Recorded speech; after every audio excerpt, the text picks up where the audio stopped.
Welcome to Books in the Freezer, a podcast dedicated to the deliciously disturbing world of horror fiction. I'm your host, Stephanie, and today I am joined by Desiree S. Evans and Saraciea J.Fennell to talk about their wonderful young adult anthology, The Black Girl Survives in This One. Welcome to the show. Thank Thanks for having us. you. Thanks for having us. Oh my gosh, I had so much fun with this book. Can I just say, can I fangirl a little bit for a second? Like I loved it. I Yes, mean, yes. it opens up so strongly with Harvesters, I think is the opening story. And like, wow, did that set the tone. And I think it doesn't outright say, final girl, but I think in my mind, I was expecting like, oh, like a slasher anthology, which I would have loved too. I really loved the variety in the stories here. Like they really took all different kinds of shapes and turns and directions. So just wanted to say I really enjoyed it. Thank you. Yay. That was exactly our goal with this anthology is to kind of give a taste of a little bit of everything under the horror genre and even subgenres. Yeah. Shout out to Desiree because she, even when we were like reaching out to the contributors, she was like, I'm gonna send them this thing so that they kind of know they can Mhm. go beyond probably the Yeah. thing that they're thinking, which was really cool. The map of the landscape of horror. Like, what are these different types of horror? Psychological horror. Like Yeah. Norman Bates. We can do slashers. We can do creature horror. You can do. There's so much under the umbrella of horror. And guess what? We can survive in all of those genres. Yeah. About what your dream story is and story you always want to write about, and that's kind of what we put out to the contributors. Yeah. I mean, definitely there's a story set in space. Exactly. Space horror is the best. Yeah, we love space horror. So tell me, what is your background with horror? Like, was it something you grew up reading and watching as a kid? Do you want to go first, Yeah, I'm Desiree? like, I feel like our Yeah, I love horror. It's like, people say guilty pleasure. I'm not guilty about it. I love it. I love that it allows us to kind of play with our fears and our anxieties.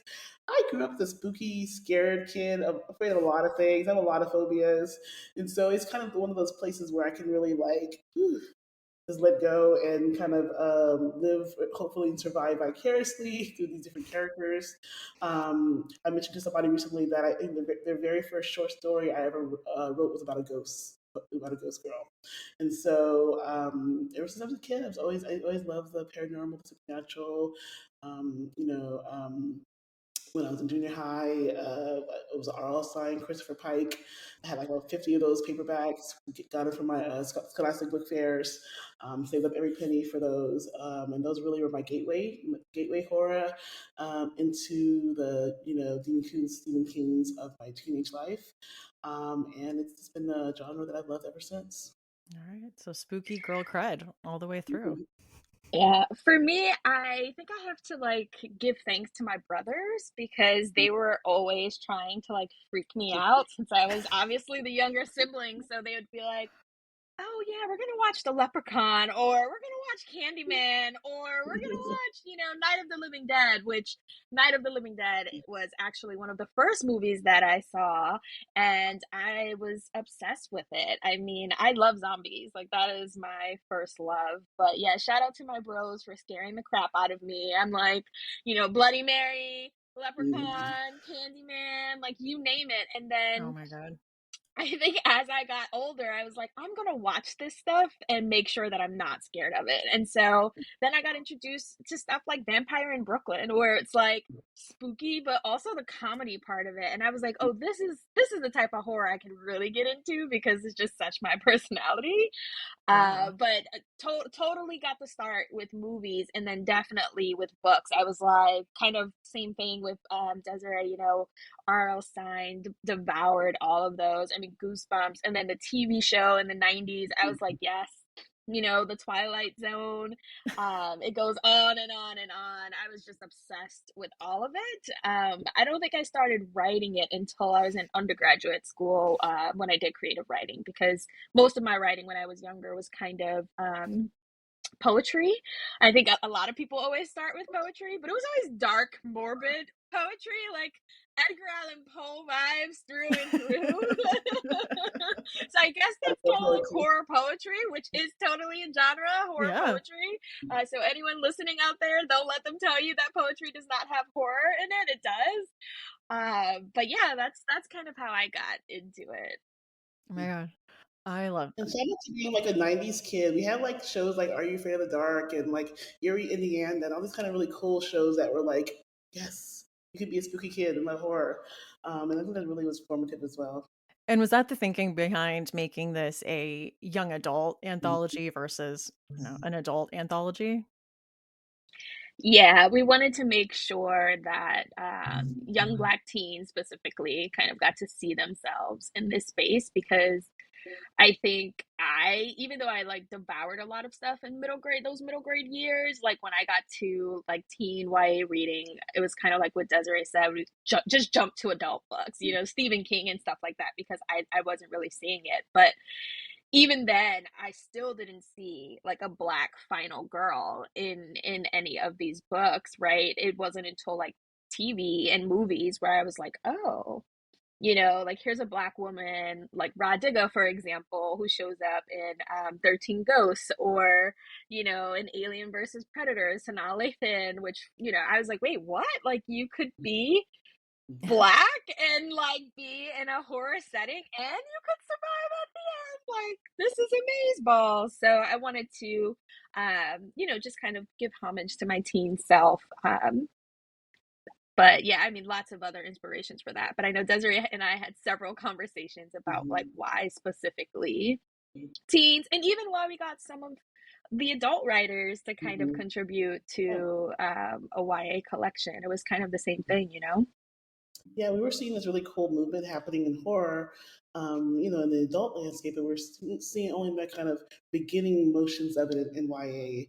And we really wanted to bring it, be part of that conversation and helping to push it, particularly for, Black writers who, have the last few years have been making some strides, but mostly on the fantasy side. We really wanted to see, like, what about horror? What about Mhm. kind of getting some of these folks who are dabbling in dark fantasy and kind of have like some spooky vibes to give a really great attempt at writing some horror. And I love that. So you did a lot of outreach to specifically adult horror writers to some adult horror writers for this anthology and this. Okay.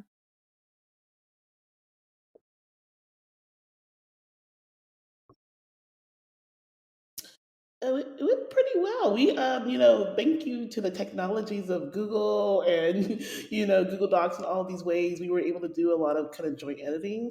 We tried to all get through each story. A couple of times before we discuss it via Zoom. So even though we're like kind of thousands of miles away, we're still able to really collectively collaborate with both ourselves, but also our editors, and our agents, who were great help as well in the process of getting through the stories and reading through the oh my god. Oh, over 80 stories we received in the 80. open call submission. There's so many talented, amazing people out there who love horror like we do, and having that chance to find new voices was such an exciting part of this process as well. Yeah, and I think what was fun for me during the editing process was I would leave Desiree comments like, I think they could do more. Like, I think this could be even spookier. And Mm-hmm, for me, it was mm-hmm. always up the Very ante. spooky. But yeah, shout out to technology for sure. But yeah, I really enjoyed our conversations and just chatting about the stories. And then after we were done with our edits, we were also able to send it to our two editors at Flatiron, and they would kind of take a look. And it was really cool because a lot of the time our comments were in line, and we were like, Yeah. oh, okay, because you just never know. Like, hello, they're editors by profession, right? And like, we're just editors of this anthology. So it was really cool to see that all come together as well. And also like having the diversity of the stories, kind of like if there was a particular horror that's not not really I'm super into or have read up on, and I'm like, is this really what this subgenre kind of like should be doing? It was really nice to be able to talk to other people about that to make sure we were still staying true to some of those subgenres. Mm-hmm. I love that. Yeah, there was such a diversity. I mean, you had, like, horror comedy in a way with, like, a Mhm. Queeniums for Greenium. I loved that story, Yes. like, kind of a snarky, Mhm. ah, MLM crunchy thing, but also, like, a story about sisters. Like, there was just so many, and both of you had stories in there. Mhm, So, mhm, Teresa, you were Yeah. saying your first love is Night of the Living Dead, so did that mhm, come into play with Cemetery Dance Party?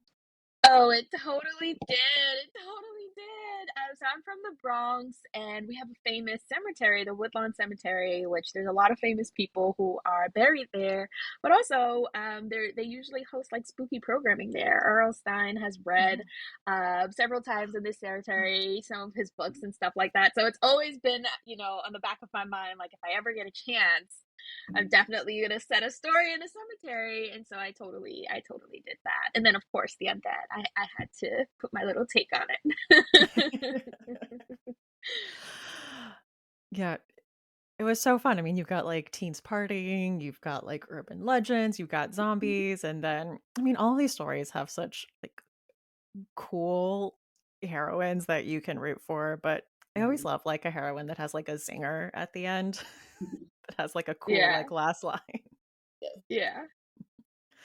And Desiree, I loved your story, Bride of the Devil's Bayou, just so much, and I loved that it it was, like, one heroine on her own, but she also had this group of Mhm, supportive mhm, friends with her on this journey. mhm, Can you tell us a bit mhm. about your story? Yeah, I was really excited to kind of go. I guess we both kind of went to our home places to kind of tell these like kind of folkloric urban legends and stories. And so I had this girl returning home and dealing with the kind of ghosts of the past and kind of that are actually real and very real. And she's been denying that for a long time. But I love the idea of having that support system, right? With her as well because it's like sometimes we're not alone. Sometimes our community and our besties got our backs, right? And so to be able to talk about like not just one survivor girl, but also survivor girl's bestie, there alongside being supportive as she kind of makes this kind of pilgrimage home to confront her demons, right? And so we don't always have to be confronting our demons on our own. I loved that. And then, as part of the editing process, did you guys decide on the order of the stories? Like, this is gonna be the opening story, this is gonna be the closing story, and what was the thinking behind that? Yeah, we did. We talked about like what is the great order. We thought about it a little bit too, and this is where we kind of also tapped into our Flatiron editors as well because they're experts at this. They're like, what would give it a strong start, but also a strong middle and a strong end. So thinking about the pacing, thinking about the structure, thinking about kind of putting different stories at different links at different parts of the overall arc of it. But yeah, we kind of thought about like what would make a great closing as well. To kind of leave that reader on. And you said you reached out to some authors who are more Mhm. in the fantasy or, like, sci-fi space, so how did you pitch, like, horror is a great place to explore this concept? You know what? I feel like most folks, we even reached out to some people who are not even fantasy, like a couple of contemporary folks who are like, oh, yeah, sure, I'll try that. I think often we feel like we have to only write within our kind of genres or categories, but I think people are really often excited to explore new genres and to try their hand at these kind of new aspects of storytelling.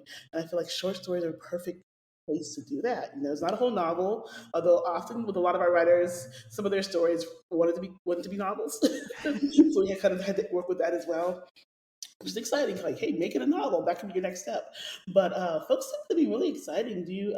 Is that what you remember as well, Tricia? Yeah, yeah. I feel like people were just jumping at the chance again because they're like, oh, with the prompt that the girl has Mhm. to survive at the end. So it's kind of like, okay, I can do whatever I want here as long as I know that this character has to survive. I think was a really easy lift for a lot of folks who were really excited about that. And yeah, I agree with Desiree that there were some that I was like, man, the story is so good, but it's kind of long. I don't know how are we gonna get them to cut this back. And there's even some, I think, the nature girl story is it's a little on the longer side, but it was so good. We were like, I don't know, how do we cut this down? That was a good story. Yeah. Yeah. Another thing with this anthology is that the reader is going in knowing that this Mhm. person survives, and there is still so much Mhm. tension and so Mhm. much suspense in these stories. Yeah, and that's the one thing about the survivor girl, the final girl trope in general. When we're watching, I know what you did last summer, or we're watching Scream, we know that she's going to survive, but we want to know how. We want to know who else is going to get it. We want to know like all that she goes through in order to come out. At the end, and that's when we, often we're like, oh, make it scarier, put it through more. We were often going through some of our editorial notes. Let her suffer a little bit more before coming out because we wanted to show that process. We wanted to really have our teen, our young adult readers see that you can go through a lot but still come out okay on the other side, and that's the kind of cathartic part of Yeah. reading this sort of horror. Yeah. Do you think authors were holding back a bit because it was young adult?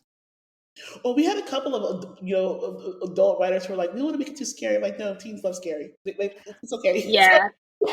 Yeah. Love Yeah. We were like, "No, you can do this in YA. It's Yeah, fine." why they, the Hunger Games, YA has gone to places, Yeah. in the last 20 years, and even before that, thinking about the teen fiction of the 90s.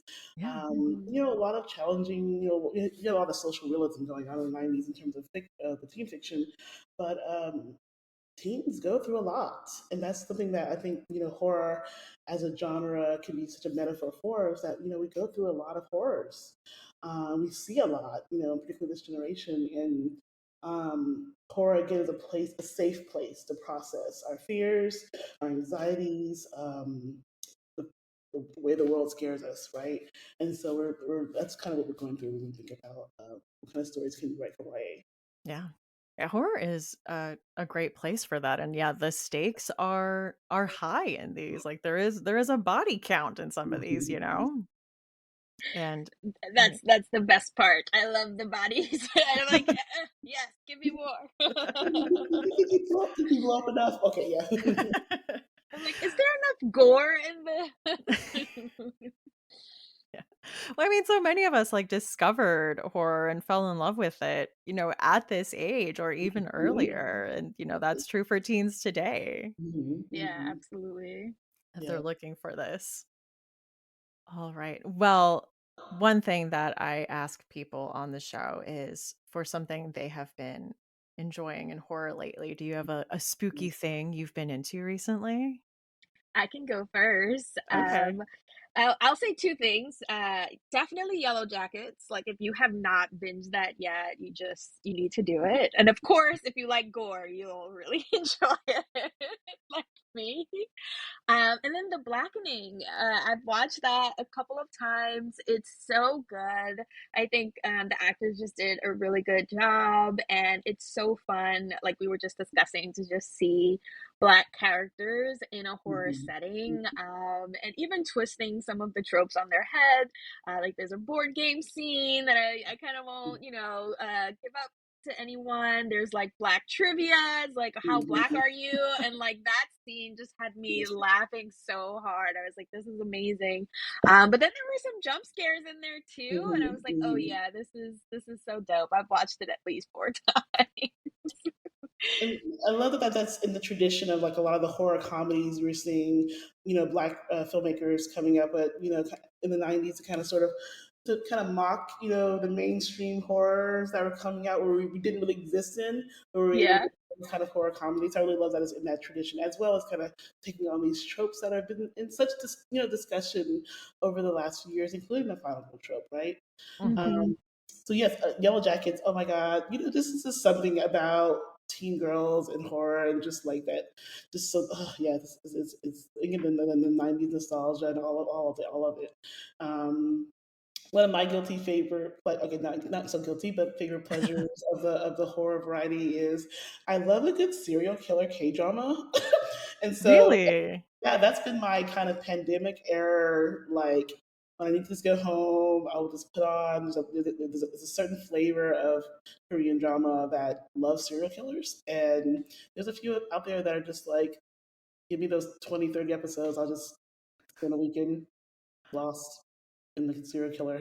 I didn't know this was a subgenre at all. Please tell me Oh more, yeah. like, give me some People titles. people tend to think of like, romantic comedy Yeah. dramas, but yeah, there's like they have some dark ones that are great. Oh my goodness. But yeah, that's one of my like favorite kind of go-tos of the moment, when I need to get lost. Son. These are all vibes. I love Yellow Jackets, absolutely love Mhm. everything about it. These teen girls, it's a show that Mm, goes there. mm. It's Yeah, so okay. ridiculous. And, The Blackening I told you earlier has been on my to watch list. I am waiting for it I keep checking for it to, like, come to a streaming service that I Mhm, have. So what is, like, the premise to that? Is, like, they all mhm, like, this group finds themselves in a situation Yeah, and so they're kind of like in a little reunion, right? They're kind of like in this cabin style, like an Airbnb situation, and you're like, yeah, we're gonna go see like all these friends that we haven't seen in a couple of years. It's gonna be great. We're gonna play some games. We're gonna have some drinks. And then just like weird stuff starts happening, and mhm, of course, there's like someone who disappears. It's kind of like I'll be right back, like that kind of trope, and then they're like, hey, they haven't come back. Where are they? Let's go find them, kind of thing. And then, of course, there's like a scene in the woods. It has like a little bit of everything. mhm, I think when I was in high school, one of my favorite traditions was when Scary Movie 2 came out on VHS. I would mhm, watch that every night before bed. Don't ask, y'all. Do not ask. But it was just like a part of my tradition. I'm like, I've had a long day at school. I'm gonna eat mhm, dinner, have a bath, and then I'm popping the VCR on and throwing this VHS in. And it just gave me so much of those vibes where mhm. you're like Desiree was saying, like there are all of these wonderful horror movies that came out. You didn't really get to see a lot of black people playing in those characters. And so the blackening does that a little bit. It's not as funny as Scary Movie 2, but I think it's actually a little bit more scarier because Mhm, there's comedy relief, but like the mhm, characters kind of stay in that spooky setting, which is really great. I think you'll like it, mhm, and also for people who are just like, oh wow, yeah, like you see caricatures or mhm. stereotypes of black people in certain stuff, and then they're playing on that, and it's Yeah. like, oh, this is really fun to watch Mhm, because you're mhm. getting that part of it, but then at the same time, it's comedic relief behind Yeah. Yeah. it. Mhm, mhm. Yeah, Exactly, but exactly. it's so good. I really like it. I wish I could write a script like that. Mm. I'm sure you Maybe, could. maybe, Yeah. maybe. Oh well, thank you. Keep hyping me up, y'all. I could see it. Mhm. I do. I love that self-aware media that's really Mhm, digging into kinda, like, cultural criticisms of, mhm, like, mhm, portrayals we've seen in mhm, media. And I think we started to see a bit of that in the '90s. I mean, like, we mhm. didn't really go all the way because we had, like, Jada Pinkett Smith at the beginning of Scream too, Yeah, saying, like, "This is what's going to happen," and then still yeah. succumbing to that. That's still very much Yeah, being her fate, so, Mhm, like, even the mhm, knowledge of it didn't save her. So mhm, you're like, mhm. "Ah." yeah, exactly. You're still only allowed to play one role, even in the meta sh- Yeah. series about horror, And so it was interesting to think about. Yeah, that's true. Even like in you have that in Scream. You also have in like I Know What You Did Last Summer. You have Brandy as still the best friend, the sassy best friend. She survives, but she still But is. She is not yeah. the star. She could never be the star because that's not her role and not her place. Mhm. That's something we really wanted to kind of take on and challenge that idea of Yeah. like we don't only have to be, as we say, the first to die or the magical friend, the magical Negro trope that kind of gives advice and helps the protagonist to survive, or the sassy best friend. There can be the role where you are the main character. Yeah. Yeah. Yeah. I did love that, and I feel like it definitely succeeded. Sorry, you were gonna say something. No, I was gonna say one other thing came to mind that's also a Mhm. favorite, and Yeah. I rewatched it a couple of times actually recently because the next season got canceled or whatever. It wasn't greenlit. But The Horrors of Dolores Roach, Mm. like Oh, I heard about the show. Mhm. it's so good. It's Mm. so good. It's very gory, but it's so good. If you like Sweeney Todd, I feel like you would kind of be into Mm. this. But yeah, I Mm. was really bummed that it didn't get greenlit for No. another season. I was like, "Why? It's Ah. Net- so good." that the Netflix one? Is that No, what? I think So was it uh Prime? It was Prime. Prime. Yeah, it was on Prime. Yeah. Hmm. Yeah, you could I check have that been victimized by loving a out. season of something and then for it not to get Oh my god. renewed. Uh, I Hmm. remember it was an audio drama podcast series first, I Oh, think, was that it? got, adapted into a show, and I heard good things, so I'll Interesting. have to watch it even though Mhm. Well, now going I need into to it go check out the End audio of season. drama. Mhm. Mhm. knowing that, it only has 1 season. Yeah. Yeah. Alright. Well, the second tradition we have on the show, No. and I think fits very nicely with this anthology, is we ask our guests for a final girl song. So if you're the final girl in the movie, what is your song that is Oh my playing? gosh. This is a hard one. Mm. It is. You know what? I'm just gonna do it. I'm gonna go with "I'm a Survivor." I'm going Destiny Um, Child Survivor. I'm sure I have like other songs that I would probably play, but that one just seems very apt. Yeah, it is. That is final girl vibes, right, literally. no vibes. For some reason, I'm thinking of. I was a '90s teen, so I was thinking of this song by New York called "Alarm Call," which is very very obscure to some folks, I'm sure. But basically, it's just a song about waking up and waking up. It's an emergency, and so that's probably what would be going through my head as New York does this little her like siren kind of serenade as I race across the street towards hopefully survival.